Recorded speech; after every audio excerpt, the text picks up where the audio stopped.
Welcome back to Behsoor classes. तो next हम question discuss करते हैं अपना। इस क्वेश्चन में हमसे पूछा जा रहा है कि एक पॉइंट है जो कि यूनिफॉर्म एक्सेलरेशन के साथ मूव कर रहे हैं in a straight line and describe successive equal distance in time t1 t2 and t3। सबसे पहले जैसे हमने इंट्रोडक्शन वीडियो में डिस्कस किया था, पहले आप विजुअलाइज करो सिचुएशन को कि क्या कैसी बनेगी हमारे पास। तो बेसिकली ये सिचुएशन है कि हमारे पास जैसे मान लो ये ए है, ये पॉइंट बी है, ये पॉइंट सी है और ये पॉइंट डी है। और ये जितनी डिस्टेंस है, जैसे ये भी ए है, ये भी ए है, ये भी ए है, और ये कितने टाइम में, t1 टाइम में, t2 टाइम में, t3 टाइम में ये डिस्टेंस कवर कर रहे हैं, राइट। अब हमें क्या शो करना है, हमें बस ये चीज शो करनी है। जिस क्वेश्चन में शो दैट आ जाए तो उसमें तो आपको आंसर भी फाइंड आउट करने की जरूरत नहीं है। जस्ट आपने अपना थॉट प्रोसेस जो भी आपको गिवन है चैप्टर के अकॉर्डिंगली, उसके अकॉर्डिंगली आपने बस ये शो करना होता है। तो सबसे पहले हमारे पास फॉर्मूला है कि s equal to U T plus half F T square, S equal to U T plus half F T square. तो हम इस फॉर्मूला का यूज करेंगे। तो सबसे पहले इक्वेशन बनेगी हमारे पास a इक्वल टू ये बनेगा u t1 plus 1/2 F t1 का स्क्वायर बनेगा, ठीक है। ये हमारे पास इक्वेशन नंबर 1 आएगी। फिर सिमिलरली अगर हम ए से सी तक का डिस्टेंस ट्रेवल कर रहे हैं तो टोटल डिस्टेंस कितना ट्रेवल किया, 2a। तो और टाइम पीरियड कितना आएगा, u t1 plus t2 plus half F t1 plus t2 का whole square, t1 plus t2 का होल स्क्वायर। ये इक्वेशन नंबर 2 बन गई हमारे पास। सिमिलरली अगर ये तीनों डिस्टेंस अगर हम ए से डी तक का कवर करें तो डिस्टेंस कितना ट्रेवल हो जाएगा, 3a। और इसमें इक्वेशन ऑफ मोशन कैसी बनेगी, three t1 plus t2 plus t3 plus half F of t1 plus t2 plus t3 का होल स्क्वायर। तो तीन इक्वेशंस तो हमारे पास ये बन के आ गई। सबसे पहले देखो, अगर हम सब्ट्रैक्ट करें इक्वेशन नंबर 1 फ्रॉम 2, ठीक है, इक्वेशन नंबर 1 को 2 में से सब्ट्रैक्ट करें तो क्या बनेगा हमारे पास। तो ये आएगा, केयरफुली पहले दोनों इक्वेशंस लिखना।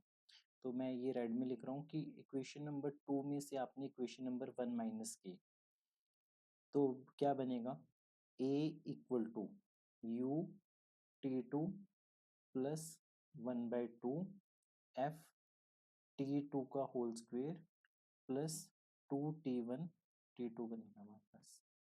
तो ये बचेगा फाइनली, ठीक है। और इसे हम इक्वेशन नंबर 4 नाम दे देते हैं, इसे इक्वेशन नंबर 4 नाम दे देते हैं। अब सब्ट्रैक्ट करते हैं इक्वेशन नंबर 2 फ्रॉम 3, ठीक है। अब हम क्या करेंगे, अब करेंगे 3 माइनस 2 करेंगे, 3 में से इक्वेशन नंबर 2 को माइनस कर देंगे।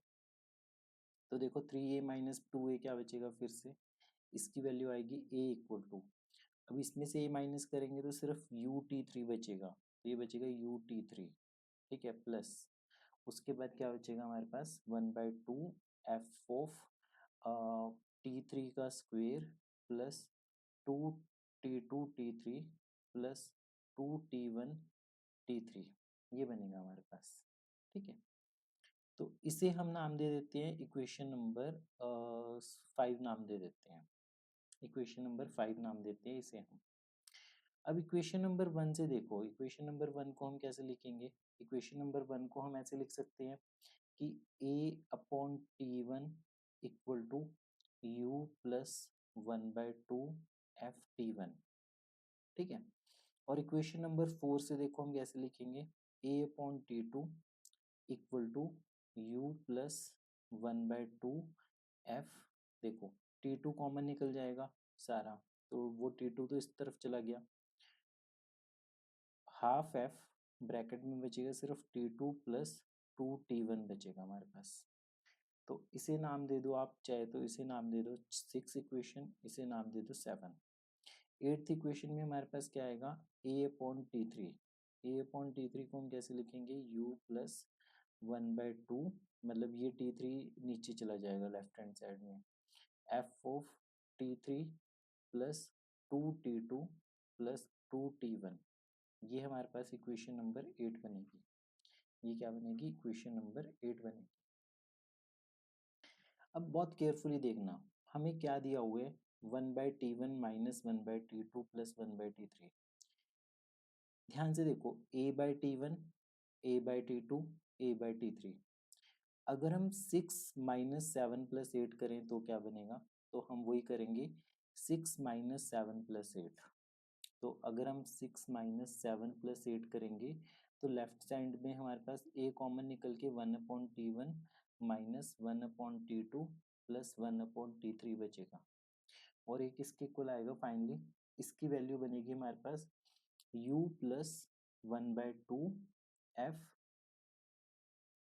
t1 plus t2 plus t3, t1 plus t2 plus t3। बस हमने इनकी भी तो साइड्स ऐड करेंगे, तो u u u 3u बनेगा हमारे पास। एफ टी टू, ये माइनस का साइन आएगा, -a2, तो ये कुछ चीजें कैंसिल आउट भी हो जाएंगी हमारे पास इसमें। ठीक है, फाइनली हमारे पास ये एक्सप्रेशन बनने वाला है। और नाइन्थ इक्वेशन में देखो, थर्ड वाली इक्वेशन को केयरफुली देखना। थर्ड इक्वेशन से मैं एक नई इक्वेशन बना रहा हूँ अभी, बहुत ध्यान से देखना।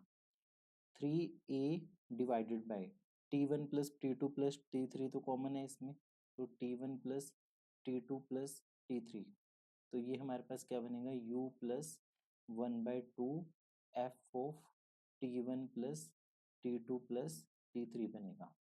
ठीक है, तो इस इक्वेशन को मैंने अपनी इक्वेशन नंबर 9 बोल दिया। इस इक्वेशन को इक्वेशन नंबर 9 बोल दिया। तो अब देखो, हमारे पास क्या आया था? u plus half F t1 plus t2 plus t3, u plus half this, तो इसकी वैल्यू पुट कर देंगे। इसकी वैल्यू किसकी इक्वल हो जाएगी हमारे पास? 3a upon 3a upon t1 plus t2 plus t3, t1 plus t2 plus t3 की इक्वल होगी a times 1/t1 minus 1/t2 plus 1/t3। अब इसमें से a से a कैंसिल आउट हो जाएगा, तो हमारे पास क्या लेफ्ट आउट होगा? 1/t1 minus 1/t2 plus 1/t3 equal to क्या बचेगा हमारे पास? 3 times t1 plus t2 plus t3। और ये क्वेश्चन आपके पास पीयू में, पंजाब यूनिवर्सिटी एग्जाम में 2024 में रिपीट हुआ था। बहुत इंपॉर्टेंट क्वेश्चन है, रिपीट होने को इस बार भी रिपीट हो सकते हैं, तो प्रैक्टिस करो इस क्वेश्चन की। 3 इक्वेशन सबसे पहले हमने ये बनाई, फिर इक्वेशन नंबर 2 - 1 किया तो एक इक्वेशन आई, 3 - 2 किया तो इक्वेशन नंबर 5 आई। इक्वेशन नंबर 1 से हमने a/t1 लिखा, इक्वेशन नंबर 4 से हमने a/t2 लिखा, और इक्वेशन नंबर 5 से हमने a/t3 लिखा। इन सब का 6 - 7 + 8 किया, और ये हमने यहाँ से ऑब्जर्व किया कि हमें ऐसा करना चाहिए a टाइम्स। फिर उसके बाद रीअरेंज करने के बाद हमने एक इक्वेशन नंबर 9 न्यू बनाई। नाइन्थ इक्वेशन इक्वेशन नंबर 3 की हेल्प से बनी। हमने t1 plus t2 plus t3 ये फैक्टर कॉमन निकाल के लेफ्ट हैंड साइड में लेके चले गए हम, तो हमारे पास जो ये वाला फैक्टर था इसकी वैल्यू हमारे पास इक्वेशन नंबर 9 से आ गई, ए से ए कैंसिल आउट हो गया, और फाइनल जो रिजल्ट है वो हमारे पास ये रहा। ठीक है, तो इम्पॉर्टेंट है, नेक्स्ट वीडियो में डिस्कस करेंगे नेक्स्ट कोई और PYQ क्वेश्चन।